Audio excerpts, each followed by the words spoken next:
Welcome to Corner Class Tampa recap show. So last show we talked all about building personal credit. We discussed some of the things where you can maintain and protect your credit. So if you are interested in finding more about building your personal credit, how to protect your credit, and some other little tidbits that we're going to be discussing in this particular corner class, this corner class is for you.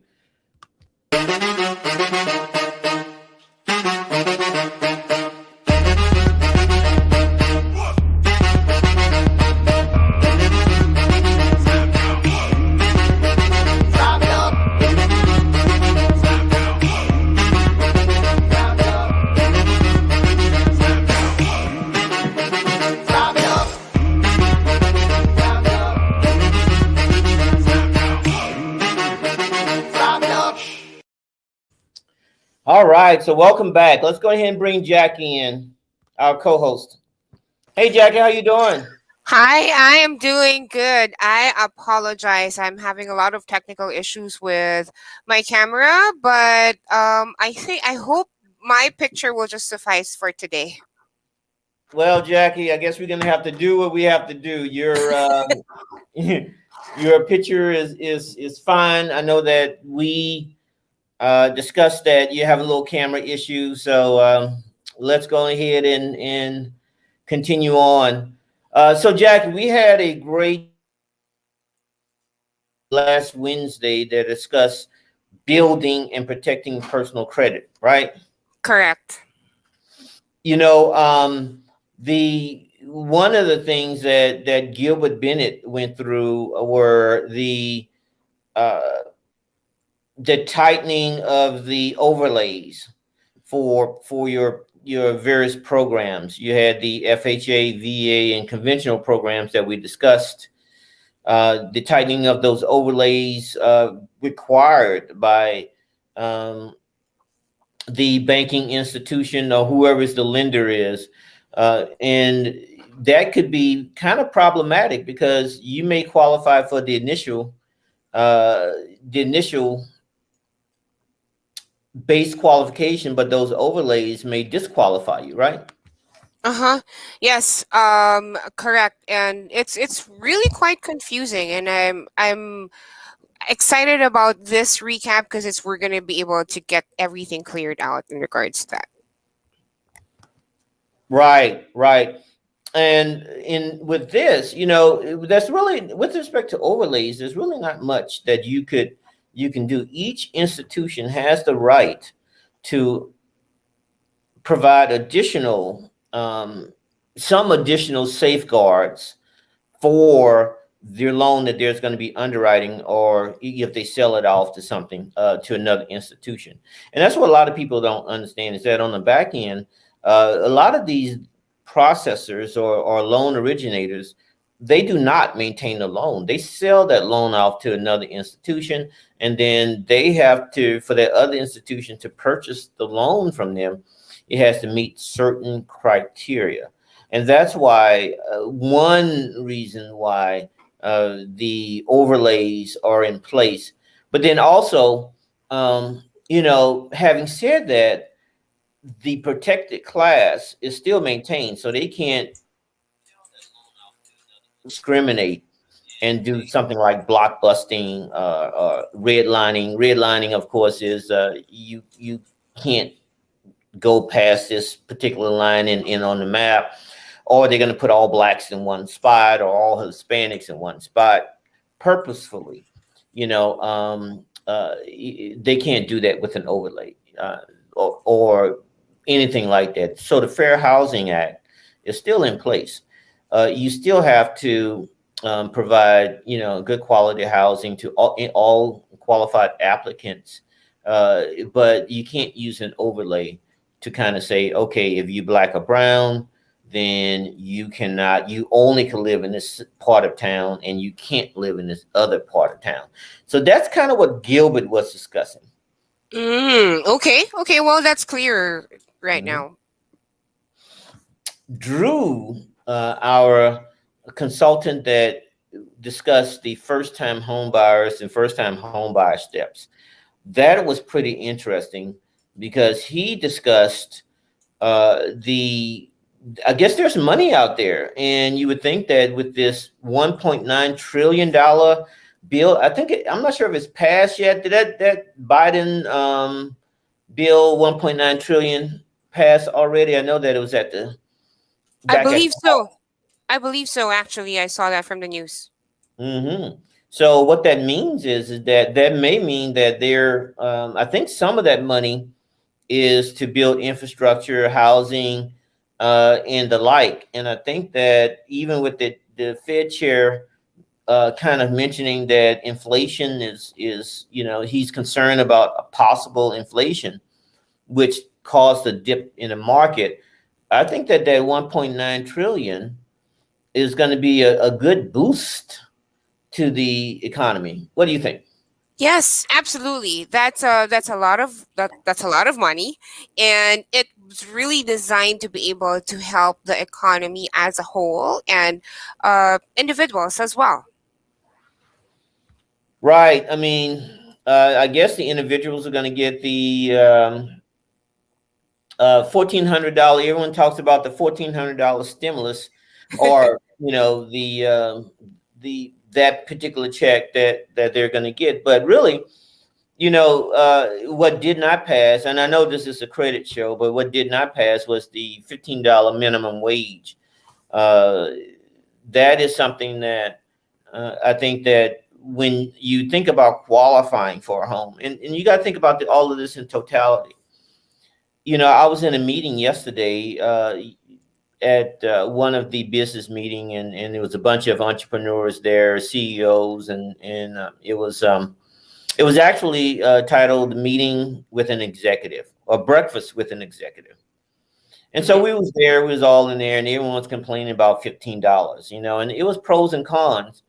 You know, one executive mentioned that, hey, she has a high end, she owns a high end restaurant in town, and she was like, well, my servers are making 40, 50,000 uh, from the tips alone at this restaurant, and why should I have to give some service? She said, at her premier restaurant are making six figures as a server, kind of part time. They're serving during the peak time.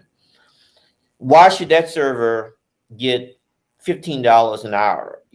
Because they're making 60, 70, 80, 100,000, and that shouldn't be her. She was advocating for not across the board raise of $15 an hour. And then on the other side, and then everyone in the room, all of us that were CEOs and stuff, and it was like, yeah, yeah, yeah. It wasn't me, because on the other end of that, you see the mom with a couple of kids, or dad, a young family, start a family, working 40, 50, 60 hours below poverty level. Right. When you figure in that, our property management company, what, Jackie, the two-bedroom, some one-bedrooms are $900 a month. You know, Correct. some two-bedrooms. We ought to have Francis on at one time, and let him discuss the rental rates. I mean, they're crazy. Two bedrooms, 1,200, 1,300. Three bedrooms, 14, 15, 2,000, dollars a month for regular. I mean, we're not talking about Avalon, or some of these high end South Tampa ritzy place. We're talking about regular working class communities. Charging, the owners want to charge these high, very high rents, and so how do a person offset that, right? Exactly. It's really, it's the prices right now for rents is really up high. As a regular earner, and you get that much uh payment for the rent, that's actually really a lot. Right. And so I'm looking at the news now, and it looks like the House is going to vote on the massive stimulus bill today.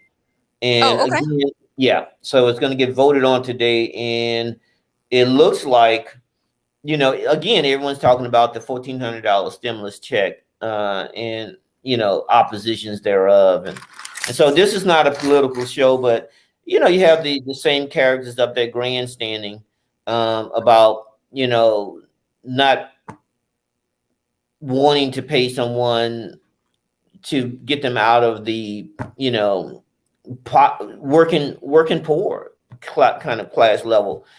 And so while again there are some, there may be some tweaking that we can do with that amount, because there's no need to, maybe that high end server that's making 100,000 from tips, and maybe that may not be the best use of, or maybe you can stagger that the amount so that that base is not $15 or something. But people got to live and got to have a working wage. Yes. They gotta have roof over their head. Absolutely. And if you think about it, and that's the key point. If they are in a position where they can purchase a home, or, that it increases the tax base, and so you're getting the city, the municipality is getting, these dock stamp and the fees and all those things associated with purchasing a home. But then also every year we have to pay our taxes. I got my taxes in the mail the other day, and they want their money. And so that helps increase the tax base, which means that there's more money to maintain the parks and the other. In Tampa, we want to be a walkable community, especially the downtown. That's all about what the Water Chase project is about. Water Street project is about. You have these nice little areas that you can take. You can walk your dog and or have a picnic or go to the local parks. And I mean, the tax base maintains that, right? Correct. And so you don't have Exactly.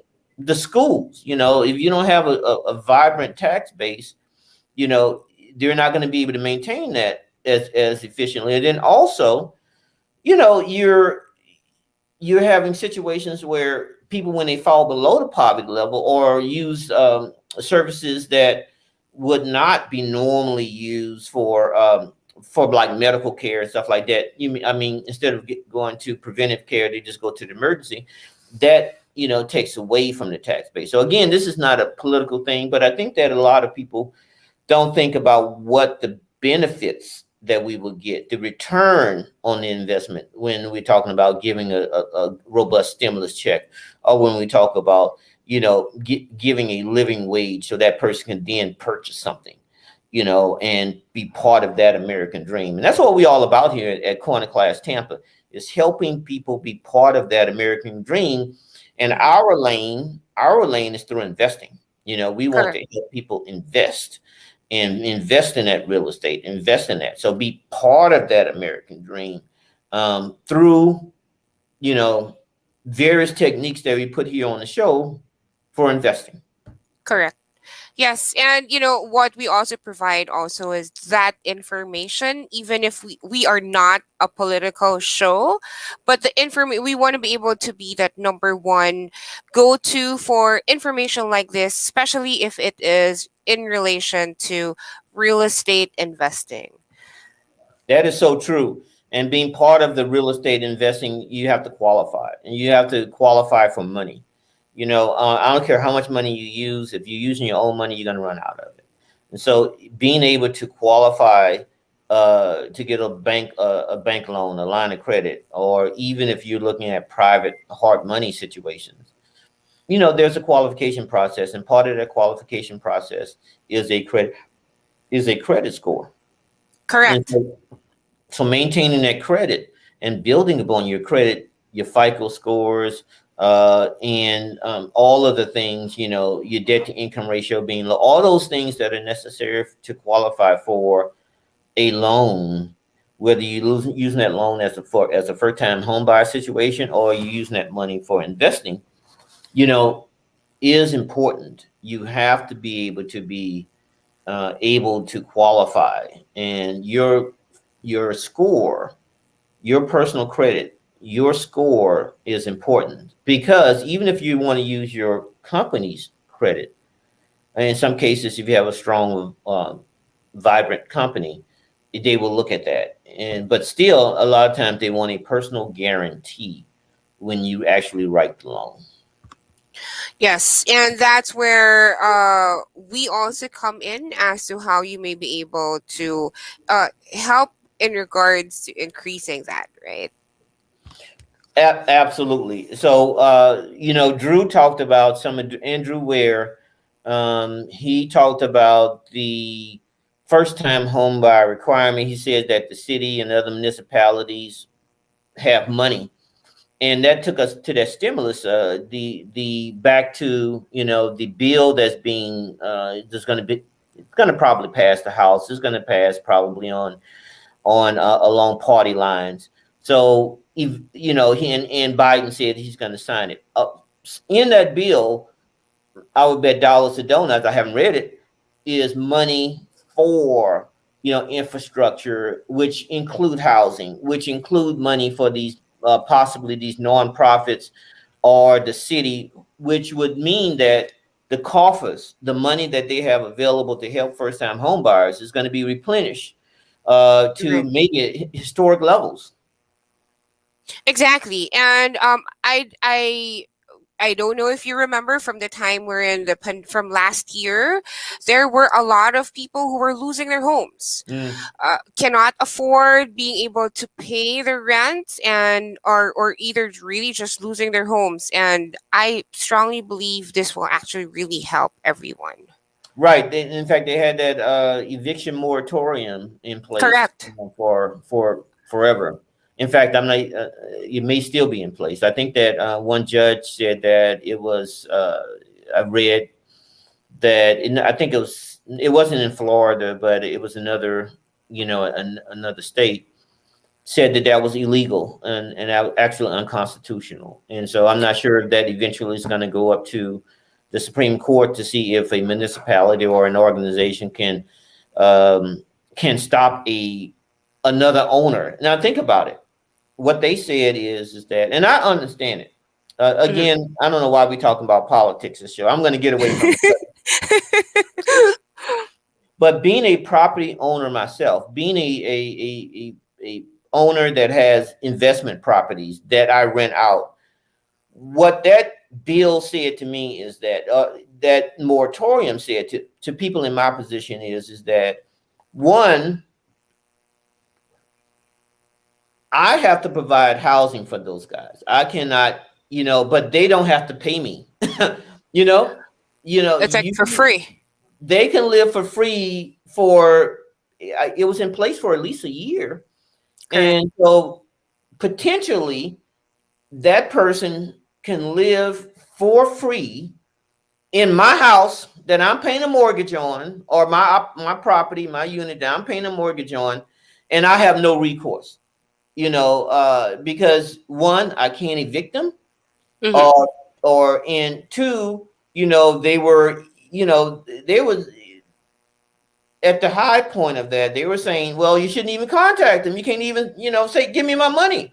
You know, And this is an investment show. ROI, return on investment. If an individual, an investor, and that investor is a buy and hold person, and they're put out 100, 200, $500,000 to provide shelter, and with the expectation that they're going to get a return on the investment. They're going to rent it out. Someone's going to lease the property from them, and they're going to pay them monthly for their as a return on their investment. I mean, a lot of people, they're not buying this house cash. Correct. They have a mortgage that they're paying. Exactly. So they have a mortgage. You live here, and they live out the delta. You pay your mortgage is $1,000 a month. Easy math. You pay $1,200 a month. That delta, that $200, they take the $1,000, pay their mortgage, and they live off that $200. So what that moratorium saying is that, hey, you still have to pay your mortgage, right?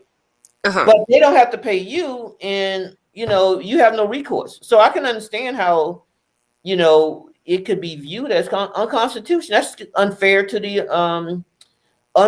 owner of the property. It's not like Yes, they and can, then if they if they default at the bank, their credit is shot. They can never buy another property, and the bank is going to come after them as soon as they're able to. So that's kind of an unfair situation. right. As a investor point of view, exactly. Hmm. So it has to be a win-win. You as an investor, especially if you're in the buy and hold investor, Mm-hmm. you have to provide nice, clean, quality housing at a fair rate. Okay.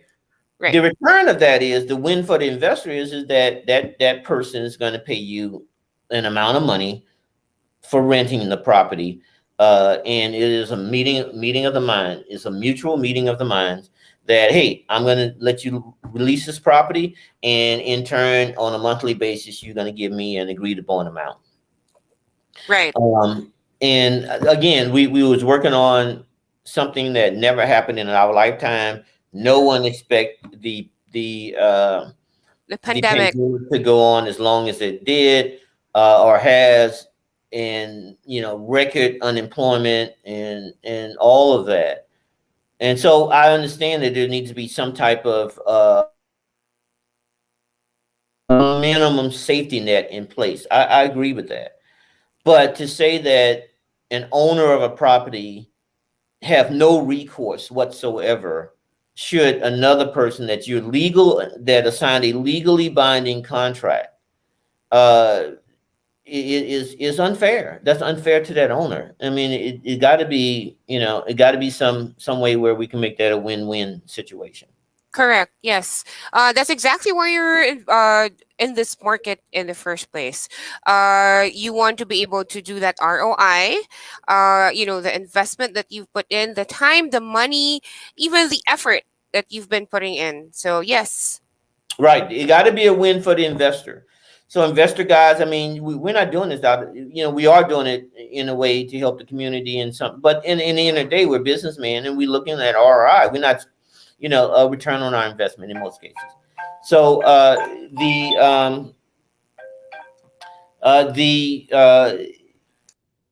which leads us to why Iris Iris Metcalf piece was so important as to how to maintain and how to protect your credit, and through various insurances that you can put in place. She talked about insurances that will protect you should you lose your job, insurances that will protect you if you get sick. Key man insurance, which is from business leaders, is something that's super important. Is that if you partner up with another individual and that person gets sick or die and stuff like that, and they're delivering half of the resources that are needed for your company, and they, for whatever reason, goes away, or they not able to continue, your company, without key man insurance, your company, could fold. It could shutter. You saying I'm going to bring 500,000 and you're going to bring 500,000, and together we're going to buy this $1 million property, and we under contract with it, and we have already did our due diligence and put our escrow in, and $500,000 property, you probably put in 50,000 or somewhere around there about an escrow, right? That you Right. made commitments to the bank and stuff like that, and that person goes away, you don't have something in place to mitigate that, then you're in trouble. Right. Right. Exactly. So a lot of people don't think about the advantages of having insurance in place to protect your credit, and then also to fill in the gaps should something like this happen. Hopefully we don't have another pandemic like we're going through now, at least not in my lifetime. You're younger, so it might happen to you. You know, No, please. not gonna Once happen in to a me. God willing. But yeah, and so having those insurances in place really can be a lifesaver. You can save your business. It can be that bridge funding that you need from your business. It could be the bridge funding that you need personally. You're out of work. There's worker related unemployment, temporary money that you can get when you're unemployed, so that you can be in a situation where you're protecting yourself. Where, should a moratorium be lifted and your owner, you're the owner of the property is running down to the courts to get you evicted, you can protect yourself. And that's what it's all about, is from an investment standpoint, protection, but then also first time home buyers, we want to help them be part of the American dream, and by extension, renters. Right. Yes. So the show was really, really nice, because we had, from every kind of point of view, we had uh, a solution in place. We had Gilbert Bennett. He talked about the new requirements, Hmm. but then right after that, we had Andrew Ware, that discussed money, the additional money that's out there for first time home buyers, to that they can tap into to help them with the down payment and purchasing. Hmm. And we also talked, between the two of them, we talked about the ways to build your credit. And then we had Iris on to talk about credit. How can you maintain that credit and protect your credit, and by extension, your job and your business, through insurance, and having insurance, the right type of insurance in place. Exactly. As an insurance point of view, this is really something that you want to be able to prepared for something unexpected. That's what they have been really putting down on the table. Things that you are not prepared for, at least the insurance may be able to cover you for that. That is so true. That is so true. So we've had someone that just texted me, that is tuning in to Corner Class Tampa, and I'm wondering. Let me check to see if we have any questions. Let's go to break, Jackie. Go ahead and check the questions. We look like we have a couple of people that are asking questions. Let's go in and answer those questions, and I'll see you on the other side of the break. All right.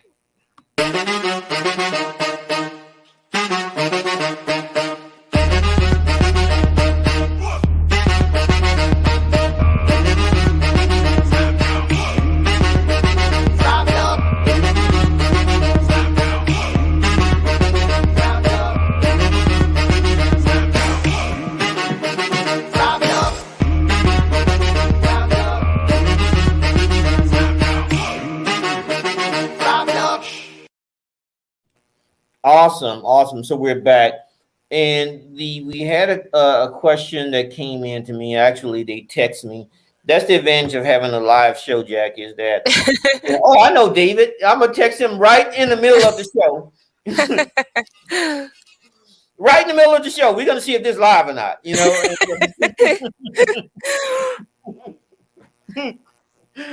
So I guess he was basically just saying that the having a team in place, but for flips, and part of that team is having mitigation steps in place. And that's what happens. A lot of investors, they don't have that step. If something goes bad, they don't have those things in place to protect themselves. And so, one of the things, going back to the insurance standpoint, there is a insurance that you can get, that you should get, that protects the purchase of the property. So it's like an owner's investor's insurance, similar to a homeowner's insurance, but it's for investors. So that should someone steal your material, or something don't happen on time, or heaven forbid, they're working on something and the place blows up, or catch fire or something like that, and you got to protect yourself. So Right. the insurance piece, a lot of us are sleep on. We really do, as an investor. Okay, I got, this great deal. It's 150,000, 200,000. I'm going to pony up the money for that. and I can make this great amount of profit on on the project. But they don't think what happens is you close, and then a plane falls out of the sky and demolishes that money's gone. You know, if you borrowed the money, that bank is still going to want that money back. They gave you, hey, I gave you a loan, I want my money back. If Right. you, if you use your own money, that may be your life savings. That Correct. Yes. yeah. So it's a real thing, and so this. If I had because we like to be transparent on the show. I didn't really think about the necessity for investing, especially that key man one. I knew that you kind of protect the project, that type of thing. Hmm. But until Iris mentioned it, the key man insurance that can be in place. I'm personally going to look into that. Because as you mentioned, that the scenario is so true, is that you have an investor. Some of these investors may be solid, they may be elderly, Hmm. and COVID hits, and they're gone, in 3 weeks, Right. Right. and so Exactly. what happens then? What happens then? All right. So we are. Did you have any? Let's go ahead and talk about answering some questions. Any questions that you had from viewers or our private Facebook group, the Corner Class Tampa Facebook? I am not seeing any questions, but I'm seeing a lot of likes. So I Mhm. think we're getting some agrees from our group.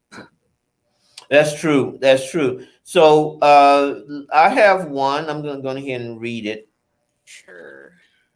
Um, First time, a lot of okay. So it's about the first time home buyer program. Hmm. Andrew Ware is the expert in first time home buyers. Jackie, can we put up Andrew Ware's information a little bit later on and kind of send that out? Sure. He is our go-to for first-time homebuyer program, qualifications, amount of money in each program. It can range from 5,000 to 15,000. He tells me that it's stackable, so you can have multiple. I think the lender may have some criteria on the maximum amount of first-time home buyer you can get. I know that there's income qualifications, so Andrew Ware is the answer for that. And so, Jackie, let's get that out. Andrew Ware's phone number out, and get him in contact with the person that asked about that question. But anyway, let's go ahead and give everyone Andrew Ware's phone number, because I think that I sense that we have a lot of people asking about the first time home buyer program. Yes, I will be posting his email address as well as his phone number on the comment box, so everybody else may be able to refer back to his contact information anytime that they may be able to watch this video too. Right. And so and let's do this. Let's go ahead and put it on the Corner Class Tampa Facebook. I'm sorry, the Corner Class Tampa website, right? Yes. And Uh, go ahead. yes, Andrew is already there on our website, so they may be able to check him out and get his contact information. But as of the moment, I am already putting that in on our comment box section. And perhaps towards later as well, I will be putting all of his information in our page. And if they have been following us through our groups, they should be able to get that there too. Right. So I'm going to go ahead and post this here. Okay, so this is Andrew Ware's phone number at the bottom. That's his direct line. So if you have questions about the first time home buyer program, qualifications, money you can get, and how that will affect your overall loan, ability to get a loan, ability to purchase a home, that is something that you can see his number back at the bottom, and we have that. And then also, Jackie, Gilbert Bennett is with My Easy Mortgage, excellent guy, and the combination those two, you can use anyone you want. We're not advocating any particular person. This is a resource show. We're providing you resources, but I personally used all of the resources or most of the resources that we have on the show, and they're the real deal. And so if you want to use them or someone else, that's fine. Here's the key thing though, Jackie, is playing that real estate game, right? Getting in the game. Right, exactly. Yeah, put me in, coach. Put me in. And that's and that's what we're talking about here. So to recap, there are some overlays that are in place. It looks like the interest rate is creeping up. The Fed chair did say that he's starting to see signs of inflation. So what that means, guys, is that if you can qualify, first time home buyers, if you can qualify now, you may not be able to qualify for their home in the future because the interest rate will put you out of a certain income or debt to income ratio, and all the house just becomes more expensive. From an Right. investor standpoint, we need to borrow money, and so whether we get that money from a hard money lender, we get that money from a bank or other sources, that ability to get money, that ability to acquire money to invest on your properties, it may get harder, especially if there's looming inflation or even the hard money person. A lot of times they get money from a line in the bank that they have from a major investor, or they may have a hedge fund or other owners, rich owners that is leveraging their money. But the bottom line is that if the industry if it's harder to get money in the industry, for the people who are lending you money, it will be harder for you to get money from them. And so, you kind of want to take advantage of opportunities that present itself, because we may not be in this opportunity next year with respect to historically low interest rate, banks willing and the banks willing to invest. Right. All right. Let's see if we have any other questions. Any other? All right, Jackie. You have anybody on your side? I think that we have one more here, and we kind of touched on it. I'll discuss again. Um, Gilbert Bennett is the person that we have an expert contributor on the show. Hmm. He would discuss the various overlays. They change, so any specifics that are needed on that, we recommend that you reach out to Gilbert.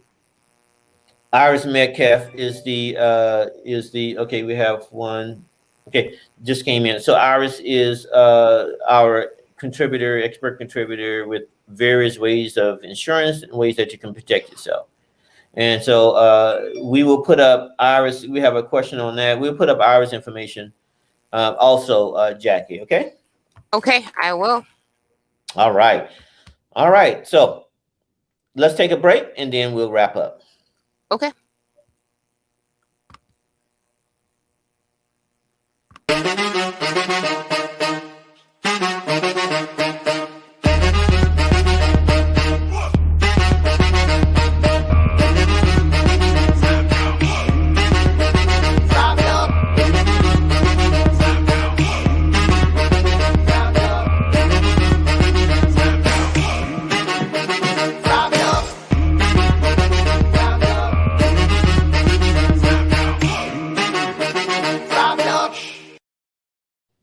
As always, I want to thank you guys for coming and attending and viewing Corner Class Tampa. Remember, if you like content like this, don't hesitate. Please like the page and join our Facebook group. We have a lot of private content in the Facebook group. If you Google Corner Class Tampa group under the group section, you're going to find us. Request for admission, and we will we'll let you in. Again,